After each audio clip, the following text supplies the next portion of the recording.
Aristóteles. Por eso es que la sociedad debe ser como un elemento primario para poder pensar en la existencia del ser humano. Mientras que hablamos de Juan Jacobo Rousseau, quien decía un análisis distinto, ¿verdad? Porque él en el contrato social hace referencia a que primero existen los individuos, los seres humanos, y estos seres humanos llega un momento en el cual deciden firmar un contrato social que da lugar a la sociedad que nosotros conocemos ahora. Entonces, vemos ahí las diferentes ideas que se dieron al respecto. Hablábamos de la organización social y decíamos que la organización social más básica que puede haber es la familia, mientras que la organización más compleja que podemos encontrar es la sociedad. Y haciendo referencia a eso, decíamos que al hablar de la organización social no podemos dejar de lado las ideas de Talcott Persson, quien hablaba sobre que en esta sociedad prácticamente cada uno de estos individuos vienen a ser como una de estas tuercas, una de estas roldanas, que al final de cuentas cada uno de nosotros juega el papel de ser un engranaje que permite el funcionamiento de una maquinaria, que es la sociedad. Y en ese contexto, entonces, cada uno de nosotros obedece a ciertas pautas de conducta, en donde las pautas de conducta prácticamente lo que nos dicen es cómo debemos de comportarnos, cuál debe ser nuestra actitud frente a la actitud de alguien más, por ejemplo. Y en ese contexto, entonces, fue fundamental hablar de que cada uno de nosotros dentro de la organización social ocupa un estatus, y que esos estatus son más o menos como lo que podemos encontrar en un organigrama. Toda empresa normalmente tiene un organigrama, sobre todo en donde se hacen las reuniones de trabajo, y en ese organigrama nosotros podemos notar que existen casillas, existen cuadritos, y cada cuadrito corresponde a un cargo, a un puesto, ¿verdad? Bueno, pues resulta que cada uno de esos cuadritos es un estatus dentro de la sociedad, es una posición que cada quien va a ocupar. Y resulta que dependiendo de la posición que cada quien ocupe, así van a ser las funciones que va a desempeñar. Entonces, hablábamos de dos elementos ahí. Por un lado, el estatus, que es la posición social, y por el otro, el rol o papel social, que es el quehacer propiamente de cada quien. Entonces, por ejemplo, decíamos ya antes que la organización social básica es la familia, y en la familia existe el estatus de papá, el estatus de mamá, el estatus de hijo, el estatus de hija. Esos son los estatus, son las posiciones dentro de toda esa estructura. Pero resulta que cada quien, dependiendo de la posición que le toque, es decir, el estatus que ocupe, va a cumplir un rol, un papel social. Por ejemplo, cuando nosotros somos hijos, bueno, pues tenemos el estatus de hijos dentro de nuestra familia. Y como somos hijos, pues sabemos que como hijos, ¿qué nos corresponde? Bueno, en su momento nos tocaba ir a estudiar a la escuela, obtener buenos resultados, colaborar con los quehaceres de la casa. Ese era prácticamente el rol, el papel que nos tocaba siendo o ocupando el estatus de hijos. Mientras que a papá y a mamá, pues les correspondería trabajar, conseguir los satisfactores necesarios para la familia, orientar a los hijos. Bueno, pues todo eso que hemos dicho, orientar a los hijos, velar por la alimentación de los hijos, todo eso viene a ser el rol, el papel. Y ese papel es el que van a cumplir cuando juegan el estatus o cuando ocupan el estatus de papá o de mamá. Pero, por ejemplo, los roles cambian, ¿verdad? Nosotros crecemos y de repente integramos una familia, dejamos de ser hijos en aquel aspecto y entramos en un nuevo contexto en el que ahora vamos a ser papá, vamos a ser mamá. Y entonces, como ya tenemos otro estatus, también el rol o papel que vamos a jugar va a ser distinto, ¿verdad? Nos damos cuenta entonces que en toda estructura social existen los estatus y existen los roles o papeles sociales. Eso fue en la familia. Igual ocurre en la empresa, ¿verdad? Que es otra organización social. En la empresa hay a quienes les tocan ser parte del consejo directivo, la gerencia, algunas gerencias en particulares o algunas direcciones, algunas jefaturas y otras personas que son más de carácter operativo, pero cada quien dentro de ese organigrama está en un cuadrito en particular. Ese cuadrito es el estatus. Y cada quien, dependiendo del cuadrito en donde esté, le toca cumplir ciertas tareas, ciertas obligaciones, tiene ciertas responsabilidades. Eso viene a ser el rol o papel social. Bueno, pues entonces, ¿qué es lo que tenemos? Un conjunto de estatus y un conjunto de roles, al final de cuentas, en la sociedad. Ese conjunto de estatus se conoce como estructura. ¿Ya? La estructura es el conjunto de estatus, el conjunto de posiciones. Viéndolo en el organigrama que hemos dicho, bueno, pues la estructura es ese conjunto de cuadritos. El organigrama como tal, eso es la estructura. Pero por el otro lado, cada quien dentro de esa estructura tiene algo que hacer. Y ese algo que hacer es lo que va a permitir que se dé el movimiento de esa maquinaria llamada empresa, por ejemplo. Entonces resulta que eso que tiene alguien que hacer, eso se llama función. Entonces, tenemos estructura y funciones. Estructura y funciones. La estructura es estática porque es como ese organigrama, ¿verdad? Una imagen que tenemos de cómo está colocado cada uno dentro de la organización social. Las funciones son movimiento, es lo que permite, digamos, la marcha de la organización. Entonces, existen las estructuras y existen las funciones. En algún momento hay quienes dijeron que lo más importante dentro de la organización social eran las estructuras. Y a estas personas que pensaron que las estructuras eran lo más importante, se les conoció como los estructuralistas. El movimiento de ellos es el estructuralismo. Por el otro lado, hay quienes dijeron, no, lo más importante no es ese conjunto de estatus, no es la estructura. Lo más importante es ese conjunto de roles, ese conjunto de papeles, esas funciones sociales. Y entonces ellos son los funcionalistas y el movimiento que ellos promueven es el funcionalismo. Entonces hubo quienes le dieron prioridad a las funciones y son los funcionalistas. Y hubo quienes les dieron prioridad a la estructura y fueron los estructuralistas. Con tal persona se va a dar un momento en el cual dicen los dos elementos son importantes. Y entonces va a surgir un pensamiento que se conoce como el estructural funcionalismo. El estructural funcionalismo es un pensamiento en donde prácticamente se considera que estatus y funciones son elementos importantes, en donde las estructuras, como hemos dicho, son elementos estáticos, mientras que las funciones son el elemento dinámico de la organización social. ¿Alguna duda, alguna inquietud, algún comentario?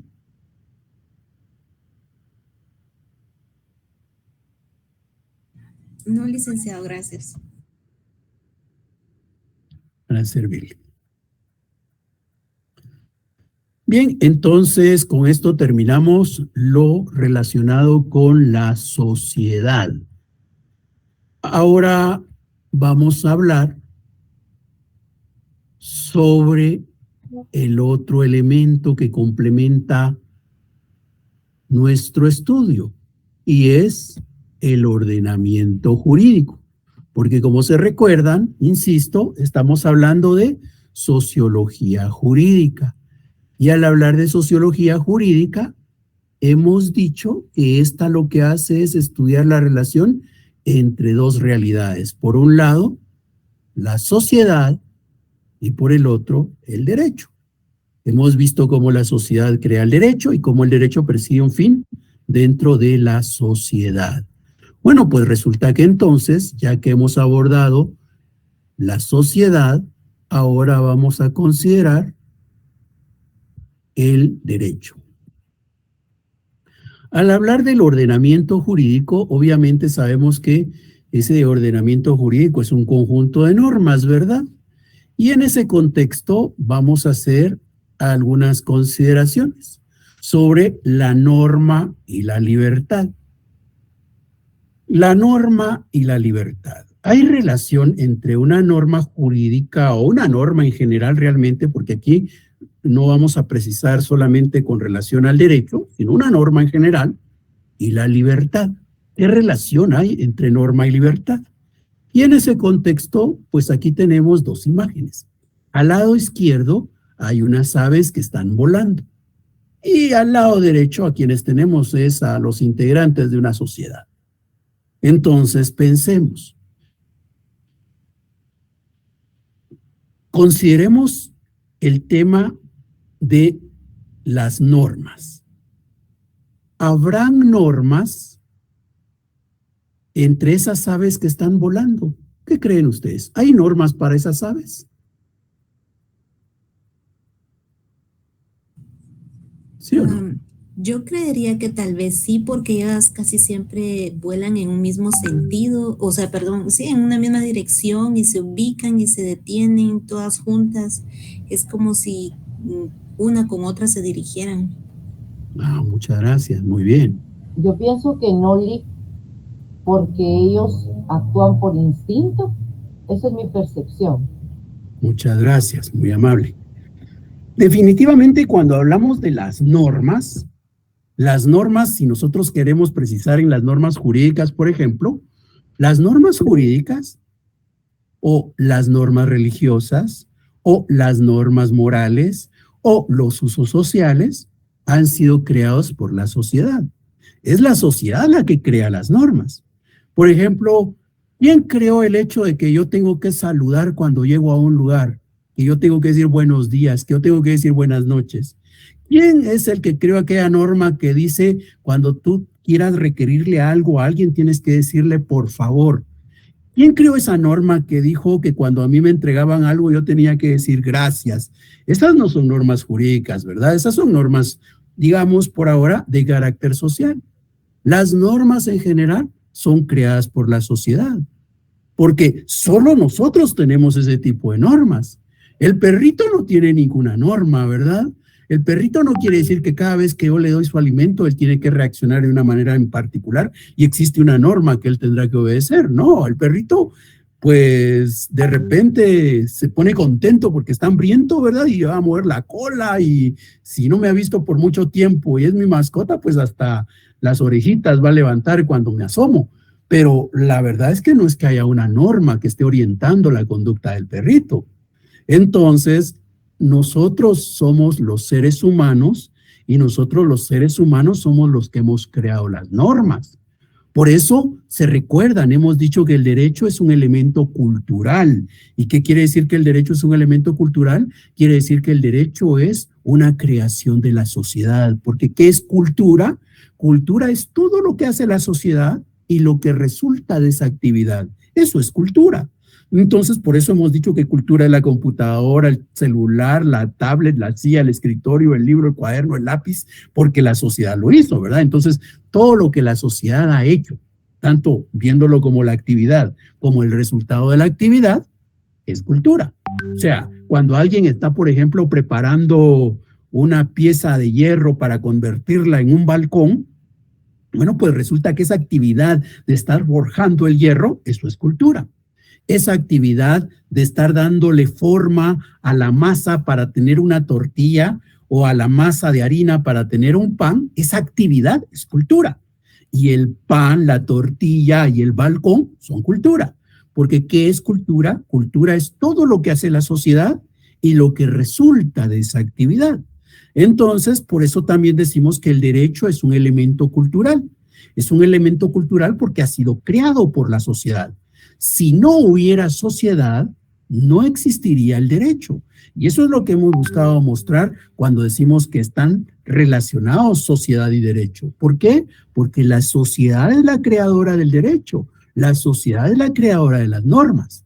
Entonces, esas aves que están volando tranquilamente ahí no tienen normas que les digan qué pueden hacer o qué no pueden hacer. No tienen normas. No están sujetas a normas. Por ejemplo, entonces, si estamos diciendo que las aves no están sujetas a una norma, no tienen que velar por una norma, entonces podríamos pensar que las aves ahí tienen libertad, ¿verdad? Son libres esas aves para poder volar. Mientras que nosotros los seres humanos hemos creado normas. Y esas normas incluso son las que hacen que, por ejemplo, ciertas personas en su lugar de trabajo tengan que usar corbata, tengan que usar traje, mientras que otras, pues, de repente tienen que usar una capa o tienen que usar un uniforme en particular, ¿verdad? Pues son normas las que dicen cómo se van a vestir en el lugar de trabajo. ¿Eso qué nos muestra? Que estas personas, como tienen normas, tienen que vestirse de esa manera. Mientras que esas aves no tienen que vestirse, ¿verdad? Porque no hay una norma que la oriente. Esa ave puede volar tranquilamente. Veámoslo en otro contexto. Resulta que esas aves normalmente vuelan y no dicen, ay, ya no puedo pasar porque aquí hay un límite fronterizo, así que me detengo y tengo que pasar a un puesto de control migratorio para poder seguir al siguiente territorio. No, esas aves pasan sobre la frontera volando tranquilamente y nadie las va a detener. Por ejemplo, algunas aves vuelan desde el sur de América, pasan por toda Centroamérica, cruzan México, llegan a los Estados Unidos y nadie las está deteniendo. No hay nadie que esté deteniéndolas allá en Tapachula para que no crucen México. No hay nadie que las esté deteniendo allá en el Río Grande para que no se atraviesen o para que no lleguen al territorio de los Estados Unidos. Esas aves vuelan con libertad, ¿verdad? No tienen ninguna limitación. En cambio, si nosotros quisiéramos desplazarnos de aquí hacia los Estados Unidos, lo más seguro es que nos van a detener en la frontera México-Guatemala, ¿verdad? Nos van a pedir que tengamos pasaporte, nos van a pedir que tengamos una visa estampada en el pasaporte, una visa mexicana por lo menos, ¿verdad? Y si no, una visa para los Estados Unidos, si nuestro fin es trasladarnos por todo ese territorio hacia el norte. Y si llegamos a la frontera Estados Unidos-México, de igual manera nos van a requerir el documento de identificación con la visa correspondiente. O sea que bajo ese contexto cualquiera podría llegar a una conclusión y decir que las aves tienen más libertad que los seres humanos, porque las aves se pueden desplazar, los seres humanos no tenemos eso, a pesar de que hemos creado normas que dicen que existe una libertad de locomoción, que existe un derecho a poder desplazarnos, un derecho a poder movilizarnos, que existe un derecho a migrar. ¿Ya? Nosotros en nuestro Código de Migración, por ejemplo, tenemos normas que reconocen nuestro derecho a migrar, pero resulta que existen ciertas limitaciones que no nos permiten pasar tranquilamente de una frontera a otra.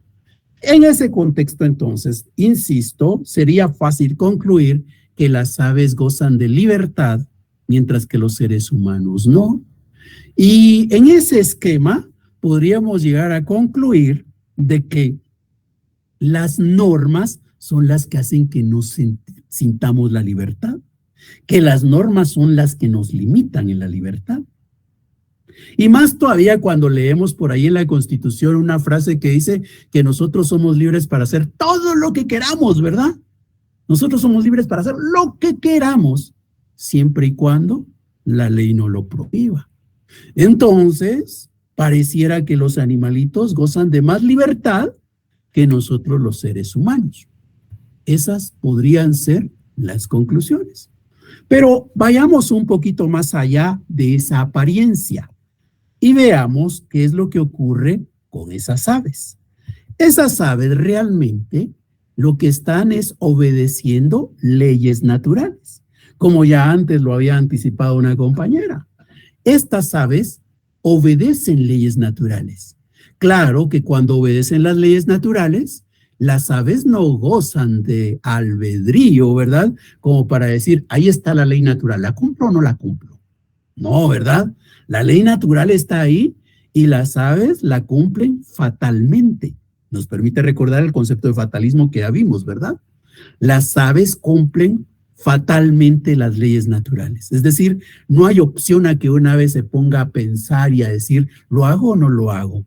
¿Será que cumplo o no cumplo con lo que dice la ley natural? No, la ley natural se impone a las aves y ellas la cumplen. Por ahí hay algunas mariposas que se tienen que trasladar según el clima, ¿verdad? Y no es de que las mariposas estén pensando si lo hacen o no lo hacen. Las mariposas no razonan. Las mariposas, como bien dijo la compañera, lo hacen por instinto, no por uso de razón. Y como lo hacen por instinto, lo que hacen es evidenciar que están atendiendo a leyes naturales. Entonces, las aves obedecen inexorablemente a las leyes naturales. Nosotros aparentemente las vemos libres, pero la verdad es que allí no hay libertad. No hay libertad porque en ningún momento tienen la posibilidad de tomar una decisión. Siempre está impuesta por la ley y eso se cumple inexorablemente. Ahora, ¿qué pasa con los seres humanos entonces? Vamos a estar peor, ¿verdad? Si ya dijimos que las aves parecen libres, pero realmente no lo son. Imagínense el caso de nosotros. que no parecemos libres, vamos a estar peor. Entonces, pues veamos qué pasa con los seres humanos. Los seres humanos hemos creado pautas o normas de conducta. Nosotros hemos creado las normas. Ya ahí se evidencia libertad, porque nosotros tenemos la posibilidad de decidir si creamos o no creamos la norma. Nosotros sí tenemos esa posibilidad. Los animalitos, las aves, no tienen esa posibilidad. Cualquier otro animalito, como las aves, las hormigas, las arañas, pues cumplen con una ley natural y no tienen la posibilidad de crear normas para ellas. Nosotros los seres humanos tenemos la posibilidad de crear normas para regular nuestras conductas, para regular nuestras relaciones. Y nadie nos está obligando a crear las normas. Es una disposición de nosotros como sociedad. Entonces, la libertad se manifiesta en que nosotros sí podemos elegir en crear o no crear normas. Los demás animalitos, como estas aves que están ahí volando aparentemente libremente, no, ellas no tienen la posibilidad de crear normas. Entonces, no son libres. Nosotros somos los que estamos libres. Y estamos libres porque podemos decidir si creamos o no creamos normas. Por el otro lado, imaginémonos que ya hemos creado esas pautas o normas de conducta. Nosotros también somos libres para decidir si cumplimos o no cumplimos la norma. Por ahí hay una norma, imagínense, sobre todo para los exámenes, ¿verdad? La norma para los exámenes es que cuando nosotros estamos resolviendo nuestro cuestionario no debiéramos estar apoyándonos en un libro, en un cuaderno o en otro dispositivo o en el mismo dispositivo abriendo otras ventanas. La norma que dice que yo debo de responder el cuestionario con lo que realmente haya estudiado, con lo que yo tenga en mi cerebro, con esto es que yo voy a venir y resuelvo mi cuestionario.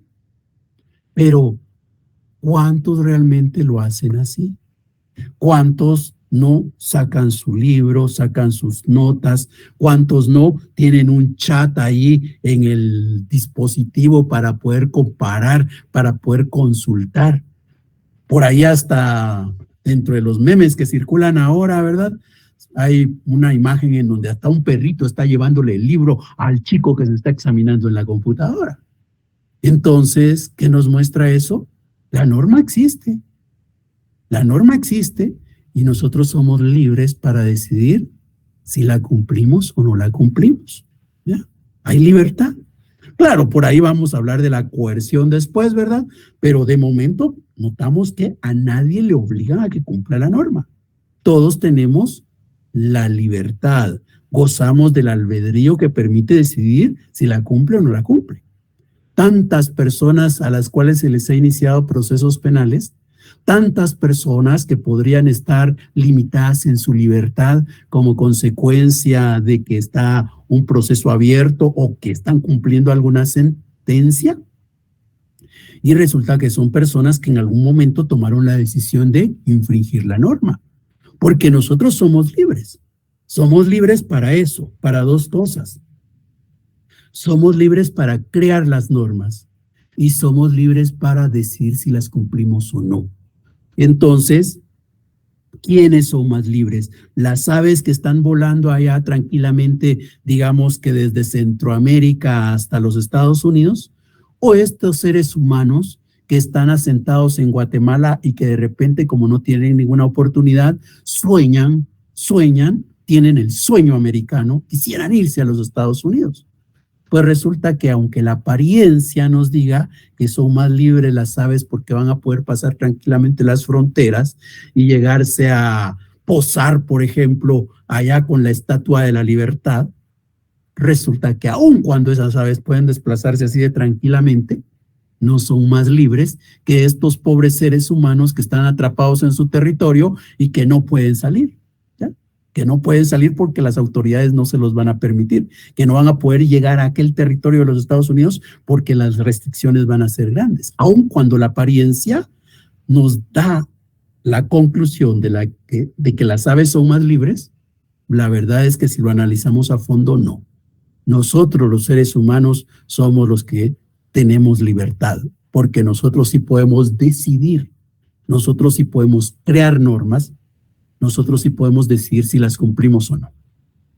Bien, ¿alguna duda?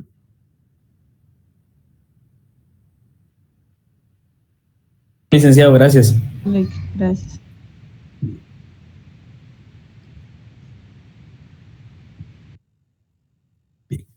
Entonces, ya que hemos visto que somos libres y somos libres, ¿en dónde se ve la libertad? En que nosotros decidimos si creamos o no creamos normas, en que nosotros decidimos si las cumplimos o no las cumplimos. Y para dar ejemplos en donde nosotros decidimos si se crea o no se crea la norma, imaginémonos, hay ocasiones en donde, sobre todo cuando ustedes estudiaron Derecho Romano, se recuerdan que definieron la ley como la expresión de la voluntad del pueblo, porque allá cabalmente eran los ciudadanos romanos los que se reunían en asamblea y decidían si una propuesta se convertía en ley. Con el paso del tiempo ya no fue posible pensar en que se iban a reunir todos los ciudadanos para decidir, ¿verdad? Sino se creó un grupo de representantes. Y ese grupo de representantes es el que elegimos, por ejemplo, nosotros hace pocos días, ¿verdad? Para que a partir de enero del año entrante, pues se reúnan allá en la 9ª Avenida de la Zona 1 a crear normas. Pero aún así, hay otras normas que nosotros podemos decidir si se dan o no se dan. Por ejemplo, ustedes seguramente recordarán que estudiaron cómo se puede hacer reformas a la Constitución. Y hay algunos artículos que se pueden reformar, pero que para lograr esto es menester que luego de que el Congreso lo conoce, pues se haga una consulta popular. Y entonces todos los guatemaltecos decidimos si va o no va la reforma constitucional. Bueno, pues ¿qué nos muestra eso? Libertad. Tenemos la libertad para poder crear nuestras normas y tenemos la libertad para decidir si las cumplimos o no las cumplimos después. Bueno, pero ahora vamos a relacionar esa libertad con la coercibilidad. ¿Qué es lo que busca? La coercibilidad lo que busca es algo así como crear el margen en el cual nosotros nos vamos a poder mover para nuestras actuaciones. Entonces, digamos que esa coercibilidad viene a ser los límites a la libertad. Ahora, ¿por qué es que se nos va a limitar la libertad? Aquí lo que hay es la consideración de la función que tiene la norma. La norma, a través de la coercibilidad, va a cumplir una función que puede ser correctiva o punitiva, pero también puede ser preventiva. Entonces, cuando nosotros leemos una norma, nosotros sabemos que la norma normalmente encierra una consecuencia, una sanción. Si se cumplen ciertos presupuestos, se puede dar cierta consecuencia. Si se cumplen ciertos presupuestos, puede establecerse una sanción. Bueno, pues resulta que la sanción lo que busca en esa norma, cuando está incluida ahí la sanción, lo que se busca es cabalmente esto, cumplir estas dos funciones. Por un lado, pues lo que se busca es prevenir. Nadie de nosotros quiere sufrir esas consecuencias que podrían implicar, por ejemplo, pérdida de parte de mi patrimonio, o pérdida de mi libertad, o pérdida de mi vida, ¿verdad? ¿Se recuerdan que ustedes cuando estudiaron Derecho Penal hablaron sobre las penas principales? Y entre las penas principales hay 4. De esas 4, 2 tienen que ver con limitar la libertad, ¿verdad? El arresto y la prisión. Luego otra que tiene que ver con la pérdida de la vida, la pena de muerte. Y hay otra que tiene que ver con afectar el patrimonio de la persona, cuando por ejemplo le fijan una multa. Bueno, pues resulta que esa norma incluye una sanción y la sanción lo que busca es ejercer esa coercibilidad. A través de la sanción se logran estas dos funciones. Primero, la preventiva. Nadie quiere perder la vida. Y como nadie quiere perder la vida como consecuencia de una pena de muerte, pues ¿qué es lo que va a hacer? Va a abstenerse de realizar los presupuestos que pueden conducir a la aplicación de aquella sanción. Entonces, ¿qué se busca ahí? Lo que se busca es disuadir a las personas, que las personas no estén dispuestas a realizar aquellos presupuestos. Eso es prevención, ¿ya? La norma entonces busca prevenir, busca que la persona no cumpla con esos presupuestos. Ahora, aparte de esa función preventiva, existe una función correctiva o punitiva. Esta última lo que implica es que cuando una persona en el ejercicio de su libertad decide cometer la infracción, decide realizar una conducta disconforme al derecho, pues entonces a esta persona hay que corregirla, a esta persona hay que castigarla. Ahí viene la función correctiva o punitiva. Entonces, nosotros somos libres. Somos libres para crear normas y somos libres para decidir si las cumplimos o no. Pero como somos libres para decidir si las cumplimos o no, se busca la manera de irnos orientando a que las cumplamos, ¿ya? Somos libres para decir, ¿me paso en rojo o no me paso en rojo? Soy libre para decir, ¿me paso o no me paso? ¿Me paso o no me paso? Ay, soy libre. Yo decido, ¿me paso en rojo o no me lo paso? Soy libre. Pero entonces hay que usar la norma para ir orientando esa libertad, para ir limitando esa libertad. Y en ese contexto, entonces, dice por ahí, por ejemplo, si te pasas el rojo y te veo un PMT o te capta una cámara, se te impone una multa de 250 quetzales. Entonces digo yo, a la gran, ¿y cuánto gano yo al día? No, 250 quetzales, bien, me puedo dar un buen almuerzo con mi familia de repente, ¿verdad? Entonces, ¿para qué me voy a exponer? ¿Cuánto tiempo voy a tener que esperar que pase de rojo a verde? Es poco lo que voy a tener que esperar como para perder esos 250 quetzales. No, mejor me espero, ¿verdad? ¿Qué función cumplió ahí esa coercibilidad? Fue preventiva. Me hizo que en el ejercicio de mi libertad tomara la decisión de acatar la norma, ¿ya? Función preventiva. Ahora, si yo digo, ay, pero no hay cámaras, ¿verdad? Tampoco miro PMT. Ya es casi medianoche, aquí no hay nadie. Yo no estoy dispuesto a quedarme aquí en rojo. De repente hasta 5 minutos va a pasar el semáforo. Me pasó el rojo. Bueno, pues resulta que entonces ahí viene la función correctiva o punitiva, en donde debiera recibir el castigo correspondiente. La norma entonces encierra esos elementos, cumple esas dos funciones. Nosotros somos libres y las normas reconocen esa libertad. Las normas como tales son la muestra de nuestra libertad, porque fueron creadas en el ejercicio de la libertad y porque las cumplimos o no las cumplimos en el ejercicio de nuestra libertad. Pero la coercibilidad va a ir acompañando a esta libertad para lograr asegurar que nuestra decisión sea respetar la norma, función preventiva, y que si decidimos no respetar, pues entonces nos sometamos a los procesos correctivos o punitivos correspondientes. ¿Cuál de las dos funciones es la más importante? Lo más importante siempre va a ser prevenir, ¿ya? Prevenir siempre va a ser más importante. Y eso en todo, ¿ya? En todo. Si, por ejemplo, ahora se habla del dengue, ¿verdad? Una enfermedad que poco a poco pareciera que se está presentando cada vez más en nuestra sociedad guatemalteca. Pues, ¿cuál es la mejor opción ante esa posible enfermedad que se está generalizando en nuestro territorio?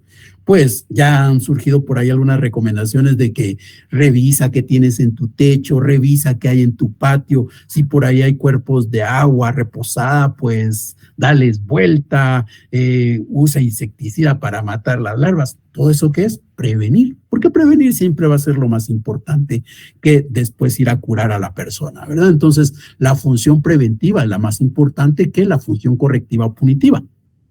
Ahora, ¿cuál función se cumple más? ¿Cuál función creen ustedes que se cumple más? ¿La preventiva o la correctiva o punitiva?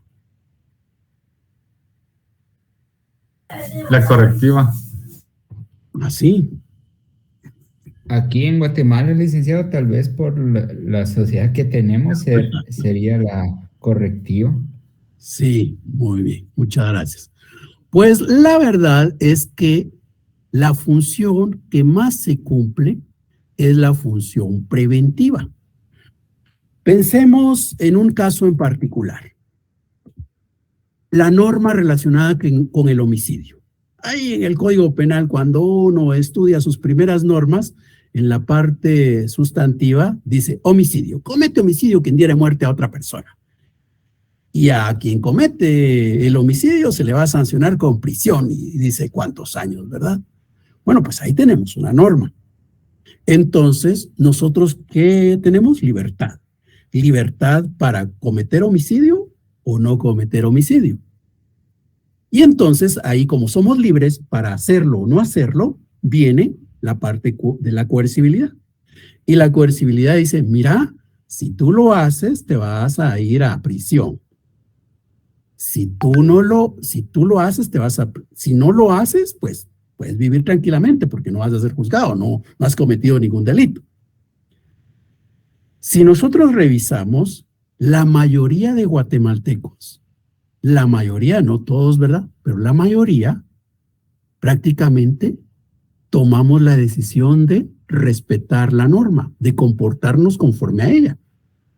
De los 16 millones de guatemaltecos que hay, son muy pocos los que han cometido homicidio. La mayoría no lo comete. ¿Y por qué no lo comete? No lo comete porque al final de cuentas la función preventiva logra su objetivo. Son muy pocos los casos que sí lo cometen. Ahora, no solo son pocos los que lo cometen, sino todavía son menos aquellos que finalmente, efectivamente, son sentenciados condenatoriamente, ¿verdad? Y ahí es donde tenemos el problema de la impunidad, del cual se ha hablado mucho para Guatemala. Pero la cuestión acá está en que la función que más se cumple es la función preventiva, porque son más las personas que deciden comportarse conforme a la norma que aquellas que presentan una conducta disconforme. ¿Ya? Entonces, en ese contexto, la función que más se observa es la función preventiva. ¿Alguna duda?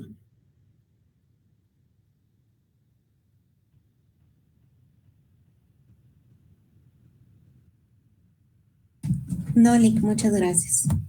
Gracias. Bien, entonces,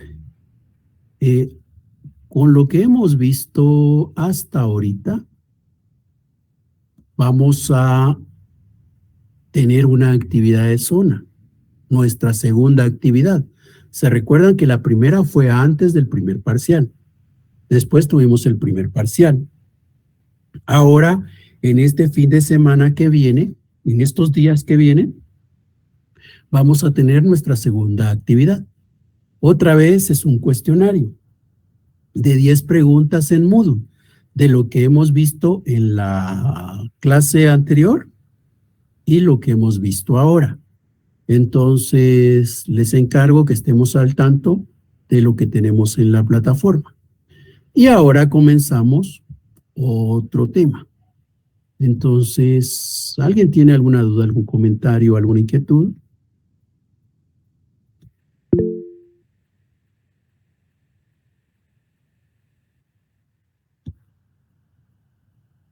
Bien, entonces... Buenas noches. Buenas noches. Sí, miren, con el tema que usted mencionaba sobre el comportamiento en 1970 creo que hicieron un experimento, un tal Milgram, y este señor descubrió que el comportamiento de las personas está adherido a dos situaciones, ¿verdad? Una que lo hacen en función de que se dejan guiar por el grupo social, o sea, hablamos de psicología social, ¿verdad? Si las personas determinan que la conducta, pues, por ejemplo, ¿verdad? La aceptación de personas LGTB es buena, entonces eso es bueno en la sociedad y pues actúan en función de eso, ¿verdad? Y la otra está en que cuando las personas reciben instrucciones, en este caso, cuando son niños, ¿verdad? Y se está formando su disciplina, las personas tienen la característica de que cuando reciben una orden se responsabilizan en función de quién se las provee, en este caso si es la autoridad como tal la policía, el ejército, sus papás, sus maestros. Entonces desarrollan ese hábito de que lo que hacen es en función de lo que un superior les dice, ¿verdad? Voy al punto de que a veces el comportamiento que miramos que es bueno, digamos, se ha criado desde la infancia. Si se tomara una persona y se colocara en un ambiente aislado, por ejemplo, un ermitaño, creo que su comportamiento no sería a lo que nosotros decimos bueno, ¿verdad? Siguiendo las reglas que usted acaba de explicar, por ejemplo. Muchas gracias, Francis, por su aporte.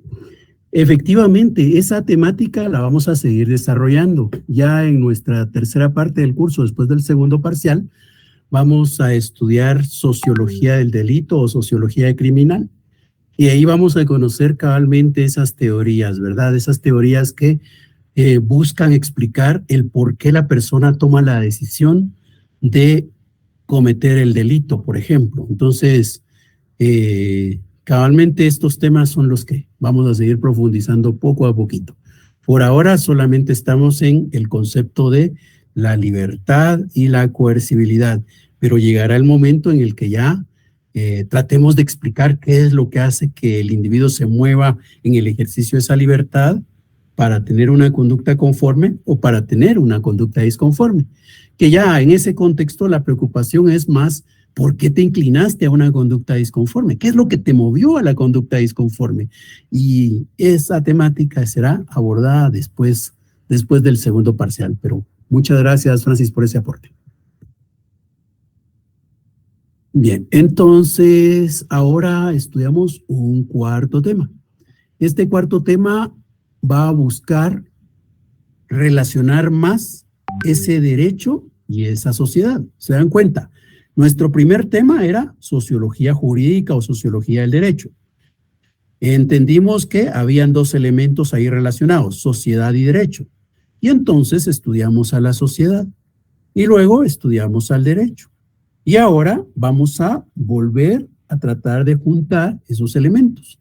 Y eso es lo que va a dar lugar a hablar de la vida del derecho, que es nuestro cuarto tema. Entonces, ¿qué es lo que podemos hablar sobre la vida del derecho?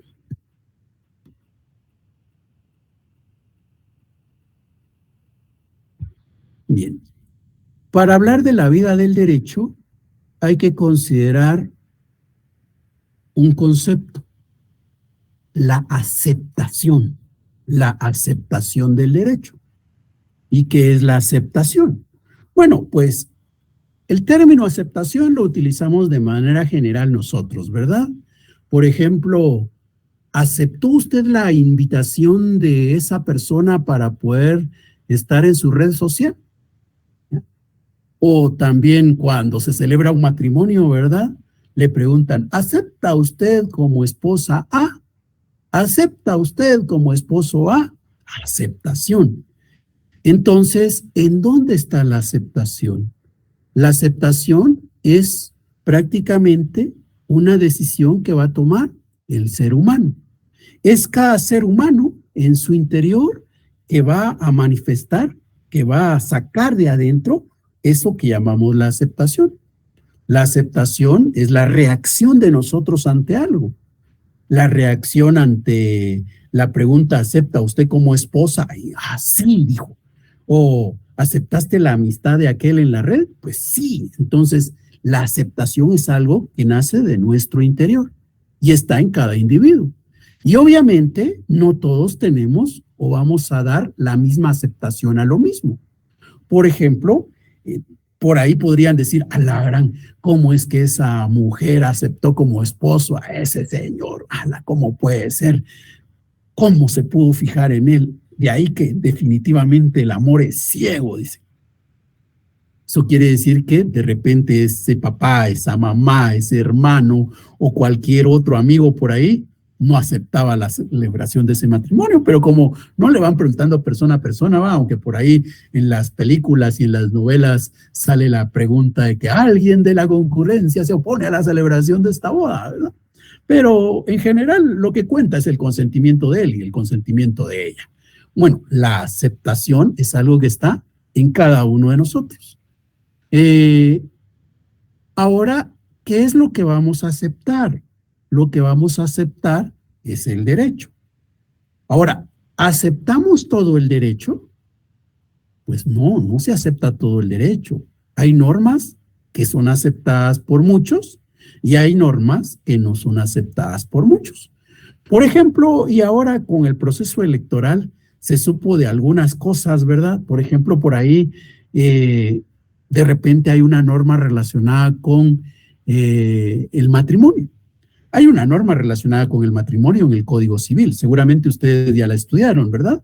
¿Qué dice la norma del Código Civil en cuanto al matrimonio? Dice que es una institución jurídico-social mediante el cual un hombre y una mujer se unen, ¿verdad? Eso es el matrimonio en Guatemala. En Guatemala está bien claro en el Código Civil que el matrimonio es la unión de un hombre y una mujer. No hay otra opción. Hombre y mujer. Eso es lo que se pide en el Código Civil. Bueno, pues esa norma será aceptada por todos. Tal vez hace años será aceptada por todos, pero hoy hay un grupo de personas que se oponen a esa norma. Hay un grupo de personas que no le dan la aceptación a esa norma. Hay un grupo de personas que en lugar de aceptar esa norma, la rechazan. Entonces, la aceptación no es algo común para todos los individuos. No es que todos aceptemos al derecho. Hay normas ahí que son aceptadas por unos, hay normas ahí que son rechazadas por otros, hay normas que son más aceptadas que otras, hay normas que son más rechazadas que otras. La aceptación, al final de cuentas, está en cada uno de nosotros. Pues de ese concepto de la aceptación que está en cada uno de nosotros es que vamos a hablar. En general, ¿qué es lo que hace que estemos más dispuestos a aceptar que a rechazar? Porque si nosotros tuviéramos que llenar un formulario ahora, imagínense, nos pasa un formulario y nos dicen, escriba todas las normas jurídicas que usted conoce y que rechaza. Bueno, pues empecemos a escribir. ¿Cuál sería la primera que rechazamos? Hacer esa lista sería bastante difícil. ¿Y cuántas normas existen en Guatemala? Normas jurídicas hay muchísimas, muchísimas. Tal vez podríamos contar cuántos artículos hay en el Código Civil, cuántos artículos hay en el Código Penal, cuántos artículos hay en la Constitución, pero cada artículo puede contener más de una norma. No es de que artículo por norma, no, ¿verdad? Sabemos que las normas son más amplias que el concepto de artículo. Bueno, pues resulta que podríamos hacer la cuenta de cuántos artículos tenemos solo entre el Código Civil y el Código Penal. Solo artículos, pero normas seguramente mucho más que ese número. Ahora, si nosotros tenemos que hacer la lista de las normas que no aceptamos, nos va a costar mucho esfuerzo hacer la lista. Y cuando lleguemos, por ejemplo, imaginémonos así siendo optimistas, de repente podríamos llegar a 25, pero 25 comparada con la cantidad de artículos solo del Código Civil es una cosa nada, ¿verdad? ¿Qué nos muestra eso? Que la verdad somos más predispuestos a la aceptación de las normas jurídicas que al rechazo. Ahora, ¿pero por qué estamos más predispuestos a la aceptación? Estamos más dispuestos a la aceptación porque esas normas incluso existieron antes que nosotros naciéramos, muchas de ellas. Por ejemplo, vamos a ver, ¿alguien se recuerda en qué año entró en vigor el Código Civil en Guatemala? El que tenemos vigente ahora. En 1964, Lick. En 1964. Fíjense que en 1964 ni yo había nacido. Eso quiere decir que la mayoría de ustedes no estaban vivos en ese entonces. Casi todos no habían nacido. Y entonces nosotros crecimos con esas normas. Incluso si hablamos de la Constitución, estamos diciendo que es de 1985 para acá. De 1985 para acá, yo me imagino que la mayoría de ustedes andan oscilando los 20 años. Imagínense, cuando ustedes nacieron, esa Constitución ya estaba en vigor. Ustedes nacieron con esa Constitución en vigor. Todos nosotros nacimos con ese Código Civil en vigencia. Entonces, nosotros desde pequeñitos ya estábamos con ese ordenamiento jurídico. Entonces, como hemos nacido con ese ordenamiento jurídico, prácticamente eso es lo que hace que tengamos una tendencia a aceptarlo, ¿ya? A aceptarlo. Y por ahí está el chiste aquel del elefantito, ¿verdad? Ustedes saben que el elefante es un animal fuerte, con un peso bastante grande, que fácilmente podría romper una cadena, destruir un cerco y salir corriendo y golpear a quien se le ponga enfrente, ¿verdad? Así es el elefante, una gran bestia. Pero ¿qué pasa con el elefante? Desde pequeñito lo encadena. Y desde pequeñito, cuando está encadenado, el elefante salvaje, ¿verdad? Trata de romper la cadena, trata de romperla, pero como es pequeñito, no logra romperla. Y ahí sigue y no logra romperla. Conforme ese animal va creciendo, llega un momento en que por el peso tiene la fuerza suficiente para romper la cadena, pero no intenta romperla. ¿Por qué no intenta romperla? Porque le quedó aquella imagen de pequeñito intentando romperla. Como de pequeñito no pudo, él se va formando la idea de que no la idea, ¿verdad? Esto es solo así de manera especulativa, porque sabemos que no piensa, que no tiene ideas, pero él va generando esa imagen en su cerebro de que no se puede romper la cadena. Y como no se puede romper la cadena, aun cuando ya tiene la fuerza para hacerlo, no lo intenta. Lo mismo pasa acá con el derecho. Nosotros nacemos desde pequeñitos en un ordenamiento jurídico y poco a poco nos lo van enseñando. Poco a poco vamos creciendo en él. Y entonces, hoy, a esta altura, pues, ¿qué es lo que hacemos? Aceptar las normas. Entonces, lo más común es la aceptación. Y esa aceptación se va a marcar más todavía cuando se trata de un derecho consuetudinario, un derecho creado por la misma sociedad. ¿En qué derecho es en donde podría encontrar yo el rechazo? El rechazo lo puedo encontrar en las normas nuevas. Tal vez se recuerdan ustedes por ahí que cuando comenzó la pandemia en el año 2020, el presidente de la República presentó una iniciativa al Congreso en donde iba incluido el presupuesto. Y este presupuesto tenía una orientación de los recursos que iba a significar algo peor que lo que se dio al final. Pero ¿qué pasó en aquella época? En aquella época vino la población y se opuso. Se opuso a que ese presupuesto implicara malos gastos y empezaron a darse algunas manifestaciones. Hasta hubo una quema ahí de algunas instalaciones del Congreso de la República. Entonces, ¿qué pasa? Es una norma nueva. Ahí no hubo aceptación, hubo rechazo. Entonces, la aceptación es más fácil encontrarla en el nuevo ordenamiento, en el ordenamiento del Estado, que encontrarla en el ordenamiento anterior o en la costumbre. Allá es más fácil la aceptación.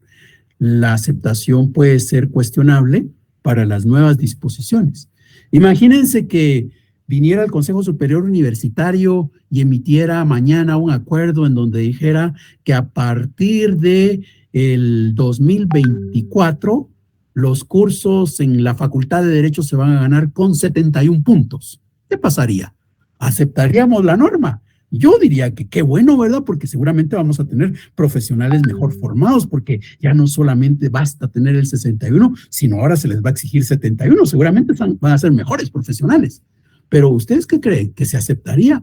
Lo más seguro es que ustedes se organizarían y dirían que es injusto, que cómo cuesta llegar al 51 o al 61, ¿verdad? Antes fue el 51, al 61, y que eso de que lo estén elevando es perjudicial.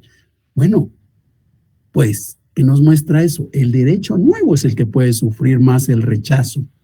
El derecho creado por el Estado es el que sufre más rechazo. El derecho que existe desde que nosotros nacimos prácticamente tiene la aceptación. El derecho consuetudinario goza de aceptación. ¿Alguna duda?